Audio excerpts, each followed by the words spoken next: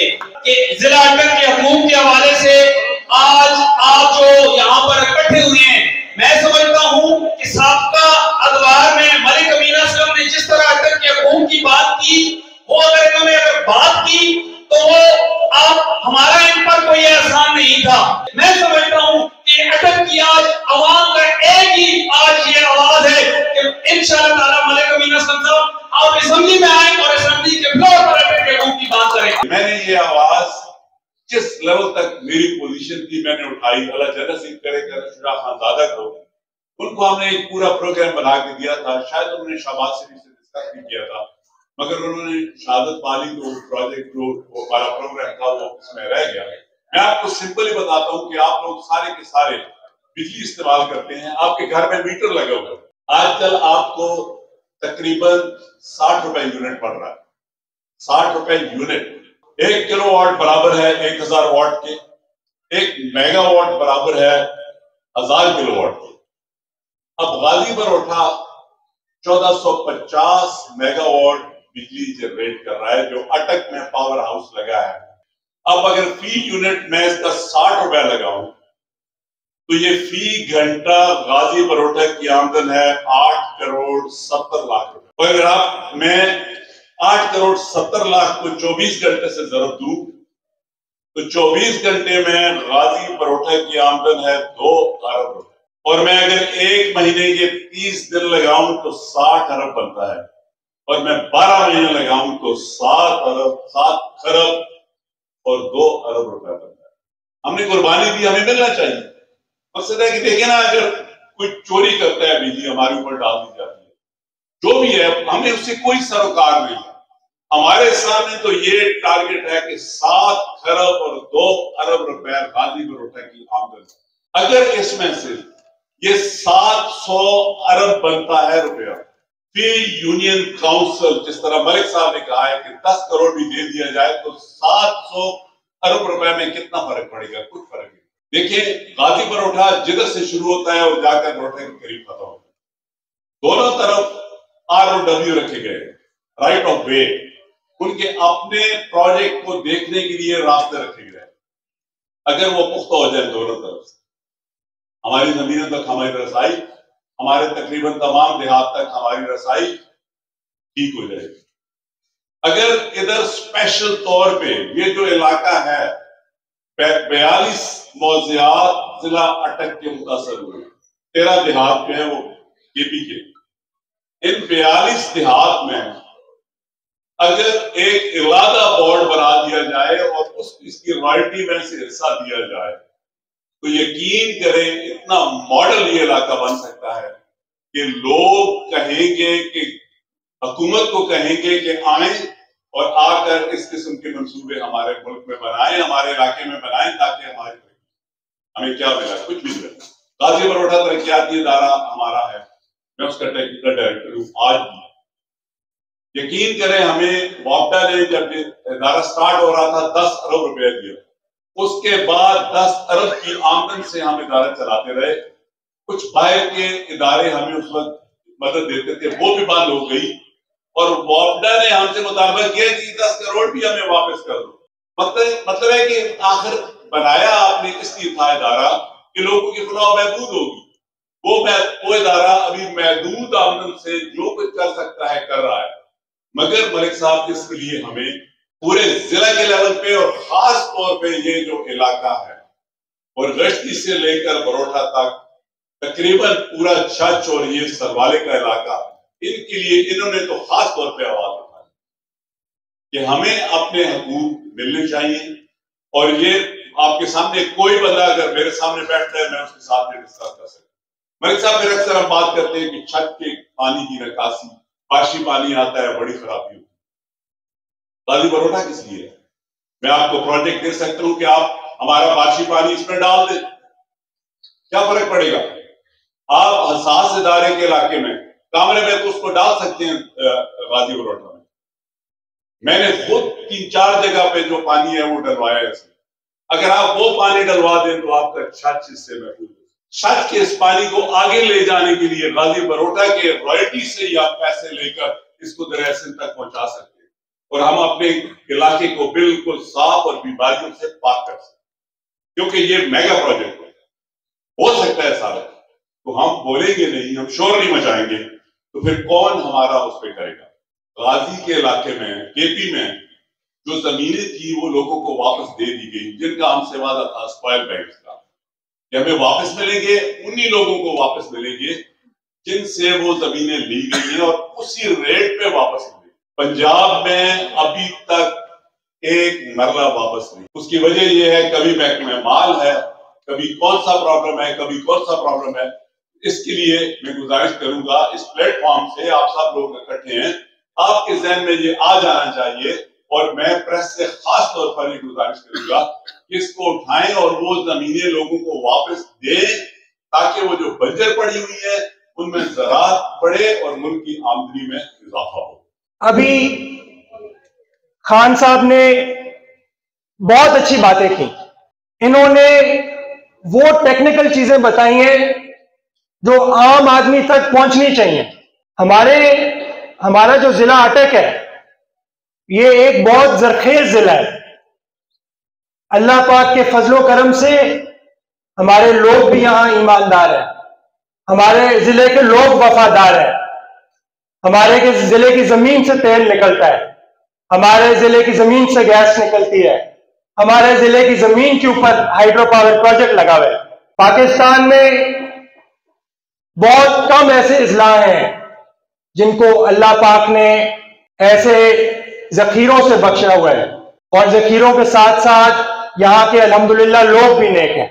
लेकिन क्या इस नेकी का फायदा पूरा मुल्क उठा सकता है? क्या इस ईमानदारी का फायदा पूरा मुल्क उठा सकता है? क्या इस शराफत का फायदा पूरा मुल्क उठा सकता है? और ये इसका जवाब है कि बिल्कुल नहीं उठा सकता। कोई महकमा नहीं उठा सकता, कोई ऐसा सरकारी इदारा इसका फायदा नहीं उठा सकता जिसके लिए हमारे जिले के भाइयों ने अपनी कीमती जमीनें वक्फ की हैं। अभी खान साहब ने बताया कि जब ये प्रोजेक्ट बन रहा था तो ये सारी जो जमीन है ये बहुत जरखेज जमीन है, यहां पर आप जो भी लगाएंगे वो उगेगा, सोने की जमीन है ये। क्या इसका सौदा सोने के भाव है या पकौड़ों के भाव है? यहां पर जो मंसूबा है हमारा गाजी बरोठे का 1450 मेगावाट बना रहा है फी घंटा बना रहे हैं और 2003 से बना रहा है। 23 साल हो गए इस चीज को। 23 साल से यह मंसूबा फी घंटा 1450 यूनिट की सस्तीपन बिजली पूरे मुल्क को दे रहा है। लेकिन वो लोग जिन्होंने यहाँ पे जमीनें अपनी वक्फ की, वो लोग जो यहाँ के रिहायशी हैं, उनको इसका फल नहीं मिल रहा। गरीब बंदे के घर में एक बंदा तनख्वाह उसकी 20,000 रुपए है, 30,000 रुपए तनख्वाह है, बिजली का बिल उसका 50,000 आता है। अपने बिजली के बिल को बचाने के लिए, अपने घर को चलाने के लिए। वो गरीब आदमी एक कुंडा लगाता है तो 10 महकमे के अफसर आ जाते हैं, 10 अफसर आ जाते हैं कि ये एक एक जो बिजली का यूनिट चोरी करे उसका हिसाब दो। लेकिन क्या ये हुकूमती इदारे इस चीज का जवाब देंगे कि जो 1450 यूनिट ये घंटा हमारे जिले से ले रहे हैं उसके लोगों को इसके बदले क्या दे रहे हैं? अल्लाह पाक के फजलो करम से हमें इस चीज का एहसास है, हमें इस चीज का पता है, और हमें यह भी पता है कि जब जंग लड़नी पड़ती है तो कभी कोर्टों में जाकर लड़नी पड़ती है, जजों के सामने लड़नी पड़ती है, वकीलों के साथ लड़नी पड़ती है। हमारे आइन है, हमारे मुल्क का आइन लिखा हुआ है, इनके अंदर 2 शिकें हैं, 2। एक आइन की शिक ये कहती है कि जिस जिले के अंदर कोई गैस का या तेल का जखीरा है उसके जो 5 किलोमीटर के अंदर देहात आते हैं, सबसे पहला हक उस गैस का उन देहातों का है। लेकिन बदकिस्मती से हमारे जिले में गैस के बहुत सारे जखीरे हैं और 5 किलोमीटर में भी बहुत सारे देहात हैं, लेकिन गैस इनको नहीं मिल रही अभी। और हमने कोर्ट से रुजू किया, हमने कहा है कि ये जो जिले का हक है ये इनको मिले। और दूसरी शिक ये कहती है कि जिस जिले में हाइड्रो पावर प्रोजेक्ट लगाओ, जैसे हमारा गाजी बरोठा का मंसूबा है जहां से बिजली बनती है, अगर मुल्क को इसका 700 अरब का फायदा हो रहा है तो उसमें से एक सर्टेन परसेंटेज जिले को जाएगी, जिले का उसके ऊपर हक है। और ये आइन में लिखा हुआ है, आइन सियासत के लिए सियासत की बुनियाद है। और इंशाअल्लाह ताला इस आइन को लेकर हम हर उस दरवाजे को खटखटाएंगे, हर उस कचहरी के अंदर जाएंगे जब तक एक एक यूनिट का हिसाब नहीं होता और एक एक घर के अंदर उस एक एक यूनिट का पैसे नहीं उसको मिलते। जो आईनी रास्ता होगा, जो कानून का फैसला होगा, इंशाअल्लाह ताला नियत साफ है, वो अल्लाह करके देगा हमें। और जब ये इंशाअल्लाह हो जाएगा, अल्लाह खैर करे ये होए, इसके ऊपर अच्छा कोई हतमी फैसला है, आइन का फैसला है, कानून का फैसला है, तो जो इसमें से रॉयल्टी होगी फी यूनियन काउंसिल 10 से 15 करोड़ रुपए बनेगी और उससे हमारा सबसे जिला टॉप के ऊपर आएगा पाकिस्तान के अंदर। हमारे इलाके से मुंतखब नुमाइंदे थे सरदार सिकंदर यार पाकिस्तान पीपल्स पार्टी से, और उनके साथ मैं यहाँ आता था और उनकी और सरदार एहसन साहब की अनथक मेहनत के साथ इस इलाके को अल्लाह के फजल करम से अरबों रुपए का फायदा, और ये फायदा सिर्फ उस वक्त के लिए नहीं था, ये फायदा था आने वाली नस्लों के लिए, जिला अटक के अवाम के लिए, पाकिस्तान के लिए।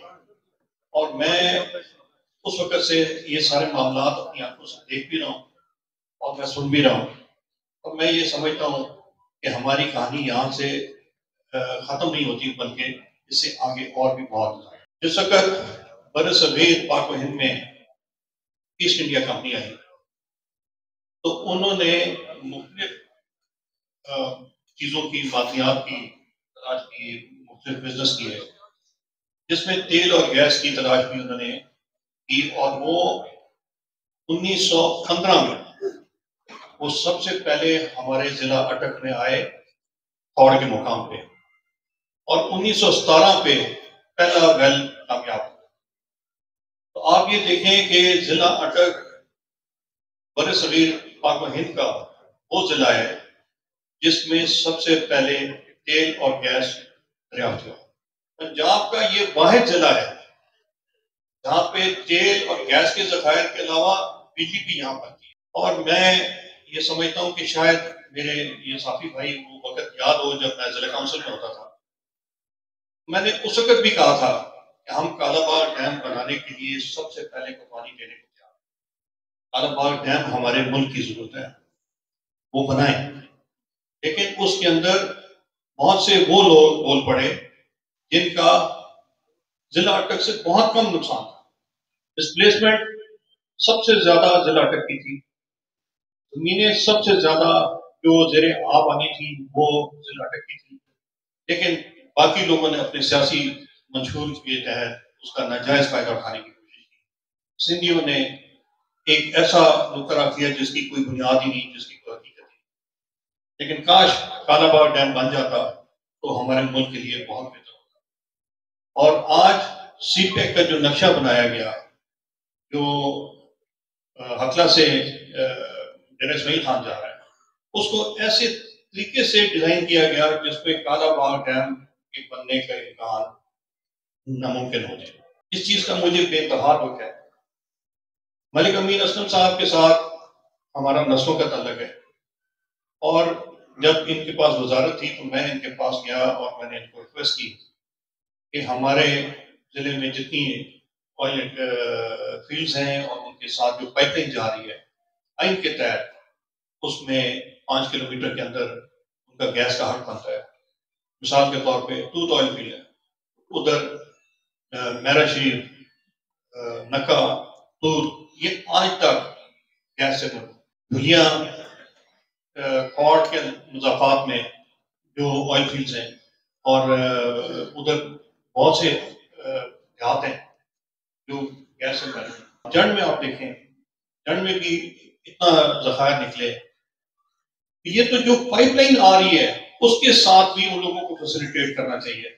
आज तक जो हमारे इलाके में हम सब एक नाम इस्तेमाल करते हैं, गैस यहाँ से निकल रही है और हम कहते हैं जी सुई गैस, हम सुई गैस, सुई में उधर लोगों को जो रॉयल्टीज मिल रही हैं उसकी मिसाल पूरे पाकिस्तान में किसी और जगह नहीं। क्या वो एक अलग दुनिया है, क्या वो एक अलग मुकाम है, या मिडिल ईस्ट का कोई हिस्सा है? यहाँ पे हमारे साथ बहुत बड़ी ज्यादतियां हो रही हैं, लेकिन जिला अटक की अवाम कबूल वतन है, मुखलिस हैं, नेक और शरीफ लोग हैं, इनके साथ ये ज्यादती हो रही है। मैं मलिक अमीन असलम साहब को राज तहसीन पेश करता हूँ कि उन्होंने पहले नेशनल असेंबली में और उसके बाद अब कोर्ट का जो दरवाजा खटकाया है उसमें ये जो जंग शुरू की है, मैं आपको ये यकीन कराता हूँ कि हम आपके साथ और हर मौके पे साथ रहेंगे इंशाल्लाह, क्योंकि ये हमारा जाती मामला नहीं है, ये हमारी आवाम का मामला है, हमारे जिले का मामला है, हमारे जिले की तरक्की का मामला है और पाकिस्तान की तरक्की। और ये जो मलिक साहब ने कदम उठाया है और जिला अटक की तमाम पार्टीज के नुमाइंदगान को और उनके अहदेदारान को मदऊ किया है, वो अपनी ज़ात के लिए नहीं बल्कि जिला अटक की फलाह बहबूद के लिए किया है। मैं इनको खराज तहसीन पेश करता हूँ। आपको पता है कि जिला अटक जो है एक पसमानदा जिला है, वो अरसा दराज से यहाँ पर जिन लोगों की हुकूमत रही है, जो बरसर इक़्तिदार रहे हैं, जो अपने आप को इसका सरपरस्त समझते हैं, वो इस मौके पर मौजूद नहीं है। हालांकि उनको भी इधर बैठना चाहिए, क्योंकि ये अटक की बात हो रही है, अटक की तरक्की की बात हो रही है, अटक की रॉयल्टी की बात हो रही है, उसके हकूक की बात हो रही है। आपको पता है कि जिला अटक को जब भी निशाना बनाया गया है तो हमारे जो नामनाद लीडरान है वो कभी इकट्ठे नहीं हुए, वो अलग ही हुए, अपने कैंपों में बैठे। ये ऐसा मौका है जो दर्द दिल रखता है अटक के लिए, उसको यहाँ पर होना चाहिए। मलिक अमीन असलम साहब ने रिट पिटीशन दायर की है और अटक के हकूक के लिए, गाजी बरोटा के लिए, और जिन गांव में गैस निकल रही है उनकी रॉयल्टी के लिए एक आवाज बुलंद की है। मैं आपको ये भी बताता चलूं कि आज आपको शायद इल्म नहीं है कि हमारे साथ एक और बहुत बड़ी ज्यादती हो रही है। इसके अलावा भी ऑयल एंड गैस के हकूक के अलावा भी कि हमारी एक बेल्ट है अटक की जरखेज तरीन, उसको जरी जो रकबा है हमारा, जो सोना उगलता है, उधर वो इंडस्ट्रियल जोन बना रहे हैं। और उसके लिए वो जो गांव है 30, 40, 50 गांव जो उसके जद में है, उनकी जो खसरा नंबरात हैं वो ब्लॉक कर दिए हैं खेवटें, और वहां पे जमीन ट्रांसफर नहीं हो रही। और वो जो जरी रकबा है जिसके अंदर लोगों को रोजगार वो बसता है, ये जरी हमारा इलाका है, उसके अंदर वो इंडस्ट्रियल जोन बनाना चाहते हैं, जो कि अगर उनको उतना ही शौक था तो वो उस जगह पे जाके बनाए जो जरी रकबे नहीं है, जहां का बहुत बड़ा एरिया एक गैर आबाद पड़ा है, आप उधर बनाएं। लेकिन उन्होंने ऐसा नहीं किया। और सबसे अच्छा जो प्राइम एरिया है फतेह जंग का खासकर और साथ बिंडी गेप का, उसको उन्होंने सिलेक्ट किया है। उसके खिलाफ सरदार श्री मैदर खान साहब, इसी तरह जिस तरह आज मलिक अमीन असलम साहब ने हमें बुलाया है, वो वहां के नुमाइंदगान जो थे उनका ताल्लुक पीपल्स पार्टी के साथ नहीं था, लेकिन शेरी रहमान साहबा के साथ जो सेनेट की मेंबर हैं और नैयर बुखारी साहब जो हमारे जनरल सेक्रेटरी, उनके पास वो लेकर गए ताकि सेनेट में इसकी आवाज बुलंद की जा सके और सेनेट में इसको बताया जा सके कि आप हमारे हकूक को सल्ब मत करें, उस पर डाका मत डालें। ये अटक की जो अवाम है उसका जो दर्द है वो अपने दिल में रखते हैं। इन्होंने हमेशा मुस्बत सियासत की है, पॉजिटिव सियासत की है, इन्होंने कभी नेगेटिव सियासत नहीं की, कभी भी किसी को फजूल नहीं ललकारा, बल्कि इन्होंने काम किया है और काम करके दिखाया है। और मलिक शमशेर साहब ने यहाँ पर जो बातें की हैं, मैं बड़ा खुश हुआ हूं कि बड़ी पॉजिटिव इनकी भी सोच है। और जिस तरह एहसन खान साहब ने आपको बताया कि यहाँ पर खरबों रुपए की आमदन हो रही है, क्या वजह है कि उसकी रॉयल्टी हमें नहीं मिल रही? क्या हम लोग जाहिल हैं, अनपढ़ हैं, हम इसके अहल नहीं हैं?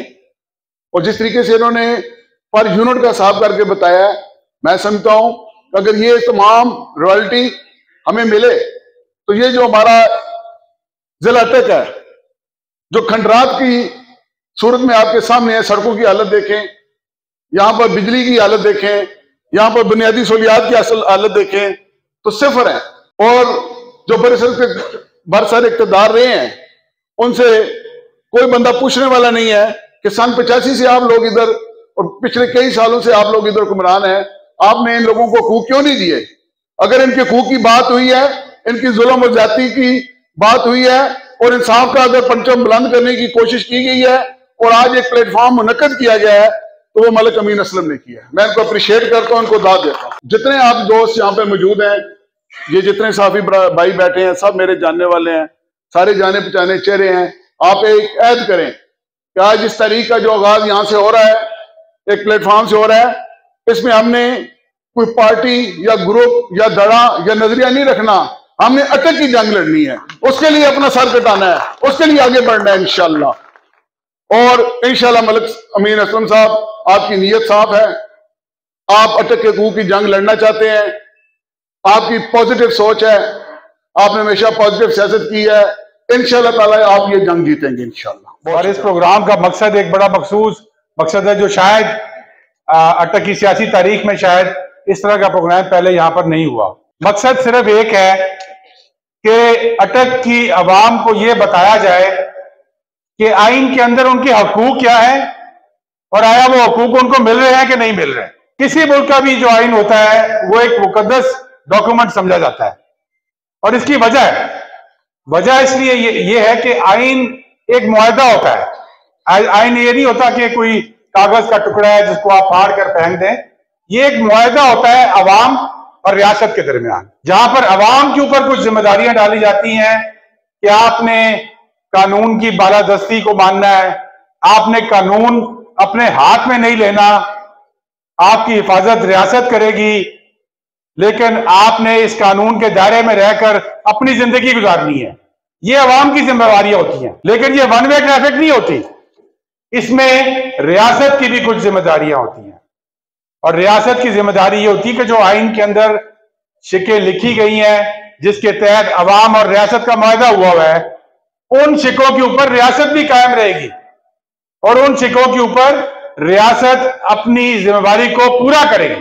तो आज मैं ये बताना चाहता हूं कि हमारा जिला अटक इस वक्त पंजाब का सबसे पसमानदा तरीन जिला समझा जाता है। लीस्ट डेवलप्ड डिस्ट्रिक्ट्स के अंदर अटक का शुमार होता है। जब लिस्टें बनती है ना कि कौन से जिले डेवलप्ड हैं, कौन से लेस डेवलप्ड हैं और कौन से लीस्ट डेवलप्ड हैं, यानी कि सबसे कम डेवलप्ड हैं, उनमें अटक का शुमार होता है लीस्ट डेवलप्ड डिस्ट्रिक्ट्स में, LDC कहते हैं उसको। लेकिन ये वही जिला है जो कि इस मुल्क को और इस सूबे को और पाकिस्तान को सबसे ज्यादा वसाइल दे रहा है। अगर आप मेरे से पहले खान साहब ने बात की, जमीन खान साहब के एरिया से गैस निकलती है, हमारे जिले ने गैस और तेल जो कि सबसे कीमती एक असासा होता है किसी भी मुल्क का, तो पंजाब के अंदर और पाकिस्तान के अंदर सबसे पहला जो कुआं है वो खौर में खोदा गया। पाकिस्तान उस वक्त बना ही नहीं था 1915 के अंदर, तब से वो तेल निकाल रहा है।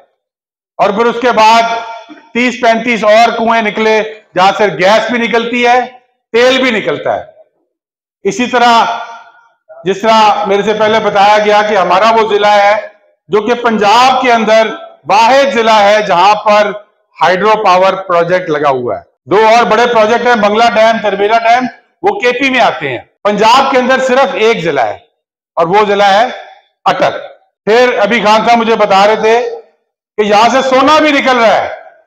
यहां पर मेरे बुला मंसूर गांव के कुछ दोस्त आए हुए हैं, उनको पता होगा, हाजी शाह वाले बैठे हुए हैं, कि अटक जिले के अंदर जमीन से जो दरियाए सिंध की जमीन है जो उसकी तय है, उसके नीचे से सोना निकाला जा रहा है। अरबों रुपए का वो सोना है और उसके ठेके भी अरबों रुपए के हुए भी हैं।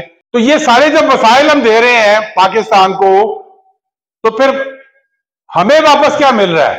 क्या आइन में कोई ऐसी शिकें मौजूद हैं जहां पर हमें वापस मिलने के लिए कुछ लिखा गया हो?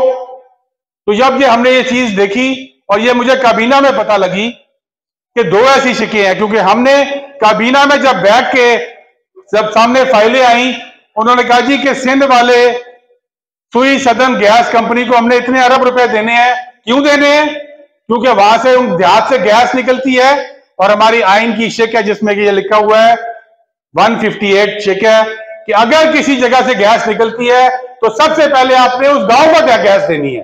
तो जब वो मैंने पढ़ा तो मैंने कहा जी हमारे तो अपनी गैस निकल रही है। और जब पता कराया मलिक साहब से, मैंने उस वक्त राब्ता किया तो उन्होंने कहा जी असि तो कदों से गैस देने पे, साढ़े को तो कोई गैस नहीं। और जब उसकी फाइलें निकलवाई तो पता लगा कि 35 ऐसे देहात हैं हमारे जिले के अंदर जहां से गैस निकल रही है, कई दहाइयों से निकल रही है, तेल निकल रहा है, लेकिन उन देहात को आज तक सुई गैस फराहम नहीं की गई। एक तो ये ज्यादती उस वक्त मैंने फिर इस पे पार्लियामेंट में भी स्पीच की। दूसरी जो ज्यादती वो ये हुई कि आगे दोबारा काबीना के अंदर एक फाइल आई और वो फाइल क्या थी कि पंजाब हुकूमत को गाजी बरोथा की रॉयल्टी के बाद में 80 अरब रुपए दिए जा रहे थे। हमारी काबीना ने वो फैसला किया था। उधर काबीना में बैठे मैंने सवाल किया कि 80 अरब हुकूमत पाकिस्तान की पंजाब को तो दे रही है, लेकिन जिस जिले के अंदर ये प्रोजेक्ट है गाजी बरोथा हाइड्रो पावर प्रोजेक्ट, जिसके तहत ये 80 अरब रुपया पंजाब को मिल रहा है, उस जिले को आप क्या दे रहे हैं? और वो चीज नेशनली रिपोर्ट भी हुई लेकिन कोई जवाब नहीं था उसका।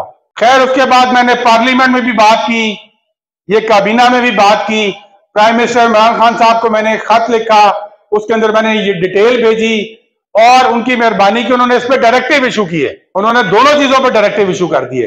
ये फौरन किया, उन्होंने पहले चेक कराया कि भाई ये वाकई ये सच कह रहे हैं कि झूठ कह रहे हैं, और पता लगा कि सच्चाई हमारे साथ थी।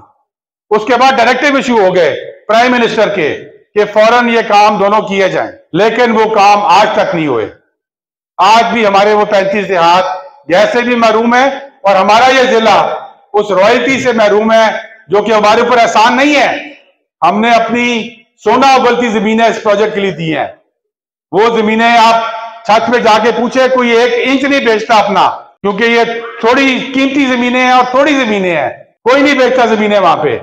लेकिन हमने अपनी जमीनें जब प्रोजेक्ट आया तो दी उसको, और मुआहदा ये था कि इस प्रोजेक्ट से हमें रॉयल्टी भी मिलेगी, नौकरियां भी मिलेंगी। वो आज तक नौकरियां भी नहीं मिली। सारे 2 नंबर के डोमिसाइल बाकी प्रोविंसेस के लोग आकर वहां पर नौकरियां ले जाते हैं, डोमिसाइल बनाते हैं 2 नंबर अटक, और वो नौकरी उनको मिल जाती है। सब मिली भगत होती है। इस पे भी बहुत बात कर चुके हैं हम, असेंबली में भी की है। तो ये जब सूरत हाल बनी हुई है कि आइन के तहत जो हमारे जिले के हकूक हैं जिले की अवाम को नहीं मिल रहे, अगर आज वो मिल जाए हमें हकूक, जैसे मैंने कहा वो कोई आसान नहीं होगा किसी का, वो हमारा हक होगा। अगर वो हक मिल जाए तो उसका क्या बनेगा? क्या 8 अरब रुपया 10% अगर रॉयल्टी मिलती है जो कि केपी में मिल रही है। केपी के अंदर यही फार्मूला है, उसी फार्मूले को जिस तरह आपने बताया कि 8 खरब रुपया उसकी आमदन है, उसका 80 अरब रुपया, मैंने खान साहब को यही कहा कि बड़ा जबरदस्त उसी कैलकुलेशन की थी, क्योंकि 80 अरब रुपया सी देता सी पंजाब को, वो बनता है 10% 8 खरब का, और उसका आगे 10% अगर हमें मिल जाए रॉयल्टी तो वो 8 अरब बनती है। आप मुझे ये बताएं सारे कि अगर 8 अरब इस जिले में आ जाए, हर यूनियन काउंसिल को 10 से 15 करोड़ रुपए हर साल मिले तो ये कोई जिला पसमानदा रहेगा या पाकिस्तान का नंबर 1 जिला बन जाएगा? हाथ खड़े करके बताए सारे। तो फिर ये जद्दोजहद करने वाली है कि नहीं है? तो इसीलिए हम जद्दोजहद कर रहे हैं कि आपके ये तमाम जो MNA MPA बनते हैं लोग, मैं भी बना हूं MNA, और जाके कुछ करोड़ों के लिए जाके कभी प्राइम मिनिस्टर के तरले करो, कभी चीफ मिनिस्टर के तरले करो, और फिर बड़ी मुश्किल से वो फंड मिलते हैं कुछ करोड़ रुपए। तो हमारा जिले का तो ये हक है कि हमें 8 अरब रुपया दिया जाए, हर साल दिया जाए, और इंशाल्लाह हम लेंगे वो 8 अरब रुपया।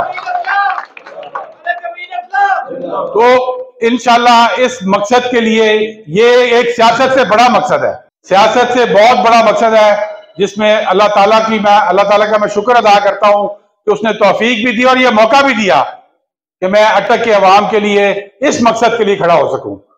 और जैसे मैंने बताया, मैं आपके लिए पार्लियामेंट में भी खड़ा हुआ।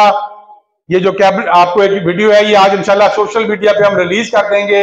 इसमें वो तकारीर हैं जो पार्लियामेंट में भी की, वो क्लिप्स हैं जो कैबिनेट के भी हैं, वो डायरेक्टिव्स हैं जो कि प्राइम मिनिस्टर ने जारी किए हैं, वो सब काम हो चुके हैं। अब आखिरला दरवाजा हमारा अदालत का रह गया है कि अदालत इस चीज की मुहाफिज होती है कि आइन की जो शिके हैं उन पे अमल दरामद हो रहा है कि नहीं हो रहा। अगर नहीं हो रहा तो हमने एक कॉन्स्टिट्यूशनल पिटीशन दायर की है हाई कोर्ट के अंदर, उसकी 1 तारीख हो चुकी है और उसमें जज साहब ने बहुत अच्छे फेवरेबल रिमार्क्स दिए। बल्कि उसी पिटीशन के दौरान मुझे बड़ी खुशी है कि मेरा बेटा शमशेर, जो कि वकील नहीं है, लेकिन जब वो पिटीशन पेश हुई तो उसने अटक की वकालत की वहां पे खड़े होके, और उसके डिसीजन के अंदर उन्होंने इसका नाम लिखा है, इसने खड़े होकर यह बात की कि जो हुकूमत है, जो अवाम पे तो आप जिम्मेदारी डालते हैं आइन की, हुकूमत पे भी जिम्मेदारी होती है आइन की। और उस जज ने यह भी बात की कि आप के जिले अटक शायद वाहिद जिला है जहां पे लोगों को अपने आईनी हकूक का पता है, क्योंकि और कभी किसी ने ऐसी बात कोर्टों में आगे नहीं की। यहाँ पे लोग और चक्करों में पड़े रहते हैं। आज भी आप सियासी माहौल देख लें क्या बना हुआ है, एक दूसरे के निकाह नामे चेक करो, फलाना करो, टमकाना करो। अवाम नो की मिलेगा ऐसे चो ठीका भी नहीं मिलेगा अवाम नो, जेरे बयानी इस वे चल रहे ने, अवाम नो कुछ नहीं मिलेगा। इसलिए मैं समझता हूं कि ये वो मकसद है जो कि जिस तरह मैंने कहा सियासत से बड़ा मकसद है, और इंशाल्लाह इसके लिए हमने अपना दरवाजा खटखटाया हुआ है कोर्ट का, और मुझे पूरा यकीन है कि इंशाल्लाह अल्लाह ताला इसमें हमें सुरखरू करेगा। और अगर यहां से नहीं होता तो इंशाल्लाह सुप्रीम कोर्ट जाना पड़ा, वहां भी जाएंगे इंशाल्लाह, ताकि आखिर तक जाके अपना हक हासिल कर सके। और मुझे बड़ी खुशी, अभी मुझे इत्तला मिली है कि मैंने कल जाके कुछ वकला से बात की थी, अपना बार जो है हसन अब्दाल का जो बार है, तो हसन अब्दाल बार ने आज सुबह हमारी इस आईनी पिटीशन के हक में एक करारदाद मंजूर कर ली है, और इंशाल्लाह हम वो अटक बार को भी देंगे ताकि ये तमाम बार और तमाम सियासी पार्टियां, मैं शुक्रिया अदा करता हूँ अशर साहब का, जिन्होंने यहाँ पर बताया कि इंशाल्लाह ये पीपल्स पार्टी के अंदर इस बात को उठाएंगे और पार्टी को कायल करेंगे। इसी तरह बाकी उम्मीदवारों को भी चाहिए, चाहे वो नून से हों, चाहे वो IPP से हों, अपनी अपनी पार्टियों में जाकर ये बात करें कि हम आपके पार्टी के साथ तब हैं जब आप हमारे जिले के अवाम के साथ हैं, और ये है हमारे जिले के अवाम का आईनी हक जो कि आपने हमें लेकर देना है। तो इंशाल्लाह मैं समझता हूं कि हमारे अटक के लोग इस चीज पर जरूर मुतहद होंगे। आज मैंने नून वालों को भी यहाँ पर दावत दी थी, वो उनकी आज टिकटों की आजकल बेचती टिकट है ना नून वाला, तो वो फंड रहे होते, तो उसके लिए वो वहां पर गए, मैं इस्लामाबाद इसलिए नहीं आ सके। और मैं समझता हूं कि इस चीज पे हमें इकट्ठा होना चाहिए। सियासत और इलेक्शन हम एक दूसरे के खिलाफ कर सकते हैं, लेकिन अवाम के इस हक के लिए तमाम पार्टियों को इकट्ठा होना चाहिए, तमाम बार को इसको सपोर्ट करना चाहिए, ताकि जो हमारे जज साहब हैं उनको भी पता लगे कि अटक के अवाम भी ये चाहते हैं। ये सिर्फ एक शख्स पिटीशन लेकर नहीं आ गया, बल्कि अटक के अवाम ये चाहते हैं कि उनको ये आईनी हक जो कि उनका आइन में लिखा हुआ है उनको मिले, और अपने डोर स्टेप के ऊपर मिले। तो आखिर में आप सब लोगों का बहुत शुक्रिया अदा करता हूं। और मैं समझता हूं कि आजकल जो दौर है इसके अंदर लोग शिकवे शिकायतें बहुत करते हैं, और मुश्किल दौर है, हर इंसान के लिए मुश्किल है, खुसूसन हमारे गरीब लोगों के लिए मुश्किल है। इसलिए मैंने ये पिटीशन में ये भी लिखा है, मैंने कहा अगर आप ये हमें रॉयल्टी नहीं दे सकते तो फिर हमारे अटक जिले के जितने लोग हैं उन सब की इसी मद में बिजली सस्ती कर दें, उनके बिलों में कमी कर दें, ताकि वो जो रेवेन्यू आपका है उसमें से कट करके आ जाए, किसी तरह तो आप हमें मुआवजा हमारा वापस करें जो कि हमने इस के लिए किया है। बाकी अच्छा आपने जो बात की अभी, वो भी एक बहुत बड़ा इशू बना हुआ। हमारे 30 देहात हैं फतेह जंग के, आपके साथ भी वो लगते हैं, जहां पर एक जरखेज इलाके में, वो ऐसा इलाका है जो कि मैं समझता हूँ हमारे जरखेज तरीन इलाकों में शामिल है। उधर उन्होंने कहा जी इंडस्ट्रियल एस्टेट बनाएंगे। हम उनको कहते हैं जी वहां ना बनाए इंडस्ट्रियल एस्टेट, आप इसको यहाँ पर हमारे पास कमरे में ले आए। हुकूमत की अपनी जमीन पड़ी हुई है, उसके अंदर आके वो जमीन एक्वायर हुई हुई है, उधर बजाय हाउसिंग सोसाइटियां बनाने के आप वहां पे इंडस्ट्रियल एस्टेट बना दें, हम उसको सपोर्ट करेंगे। इसी तरह हमारे कामरे गांव के कुछ लोग हैं, 10 देहात है, उनका भी एक इशू, कलेक्टिव इशू है ये। वो ये कहते हैं जी कि हमारा जो यहाँ पर एरिया है ये छावनी की हदूद में नहीं आता। तो उसमें भी हमने उनसे बात की है कि जी आप इस चीज को चेक कराएं। सर्वे ऑफ पाकिस्तान से भी बात की है कि जो नोटिफिकेशन हुआ है उस नोटिफिकेशन के मुताबिक आप वहां पर छावनी की बाउंड्री लगाएं, उसको आगे ना बढ़ाएं, ताकि जो लोगों को नाहक उसमें तंग ना किया जाए। तो ये सारे कलेक्टिव इश्यूज हैं, लेकिन सबसे बड़ा इशू हमारे ये 2 इश्यूज हैं। एक ये कि गैस हमारे 35 देहात को आइन के शेख 158 के तहत दी जाए, और दूसरा ये कि रॉयल्टी इस जिले को आइन की शेख 161 के तहत दी जाए। तो आप सब भाइयों का बहुत शुक्रिया। और इस काले दौर के अंदर मैं सिर्फ ये बात करना चाहता हूं कि इंसान को अपनी कोशिश करनी चाहिए भलाई करने के लिए, और अल्लाह ताला उसमें हमेशा मदद डालता है। क्योंकि जो बात है कि शिकवा जुल्मत शब से तो कहीं बेहतर था अपने हिस्से की कोई एक शमा जला दी होती। तो हमने अपने हिस्से की शमा जला दी है। इस जिले के नौजवानों के लिए और इस जिले के मुस्तकबिल के लिए जो ये कदम उठाया है, अल्लाह ताला इसमें सुरखरू करे, क्योंकि इसमें ये फायदा तमाम जिले का है। किसी सियासी पार्टी, किसी शख्स का फायदा नहीं, बल्कि सबका इज्तिमाई फायदा और हमेशा के लिए फायदा है। अल्लाह ताला इसमें सुरखरू करे और अल्लाह ताला इस आईनी पिटीशन में हमें कामयाबी अता करे।